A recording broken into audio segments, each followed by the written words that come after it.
ब्रजभूमि में भगवान श्री कृष्ण के एक परम भक्त रहते थे जिनका नाम था कुंभन दास।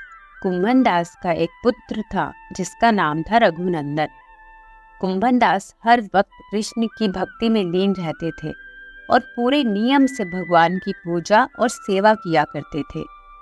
वह उन्हें छोड़कर कहीं नहीं जाते थे ताकि उनकी सेवा में कोई कमी ना रह जाए। एक दिन वृंदावन से उनके लिए भागवत कथा करने का न्योता आया। पहले तो कुंभन दास ने मना कर दिया, लेकिन कुछ सोच विचार कर बाद में वे कथा में जाने के लिए तैयार हो गए।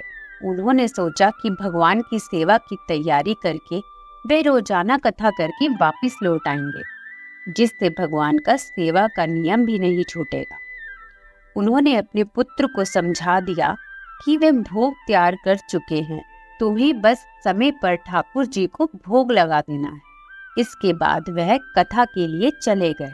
कुंभन दास के पुत्र रघुनंदन ने भोजन की थाली कृष्ण के सामने रखी और सरल भाव से आग्रह किया कि ठाकुर जी आओ और भोग लगाओ।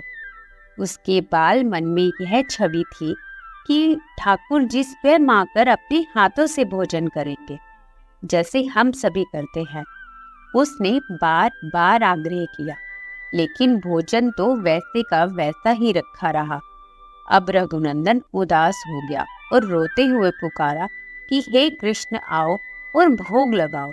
कहते हैं ना, जो सच्चे हृदय से भगवान को पुकारता है तो भगवान को आना ही पड़ता है। रघुनंदन की इस पुकार के बाद भगवान कृष्ण ने बालक का रूप धारण किया और भोजन करने बैठ गए। जब कुंभन दास ने घर आकर रघुनंदन से प्रसाद मांगा तो उसने कह दिया कि ठाकुर जी ने सारा भोजन खा लिया। कुंभन दास को लगा बच्चे को भूख लगी होगी, वही सारा भोजन खा गया होगा, लेकिन अब तो ये रोज की कहानी हो गई थी। अब कुंभन दास को शक होने लगा, तो उन्होंने एक दिन लड्डू बनाकर थाली में रखा और छुप कर देखने लगे कि रघुनंदन क्या करता है। रघुनंदन ने रोज की तरह भगवान कृष्ण को पुकारा तो वे बालक के रूप में प्रकट होकर आ गए और लड्डू खाने लगे। यह देखकर कुंभन दास दौड़ते हुए आए और प्रभु के चरणों में गिरकर विनती करने लगे।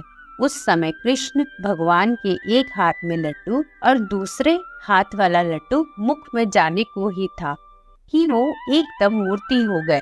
उसके बाद से ही उनकी इसी रूप में पूजा की जाती है और वे लड्डू गोपाल कहलाए जाने लगे। इस तरह एक सच्चे भक्त रघुनंदन की भक्ति भाव के कारण कृष्ण का नाम लड्डू गोपाल पड़ा और आज सारा देश कृष्ण को लड्डू गोपाल के रूप में पूजता है। राधे राधे।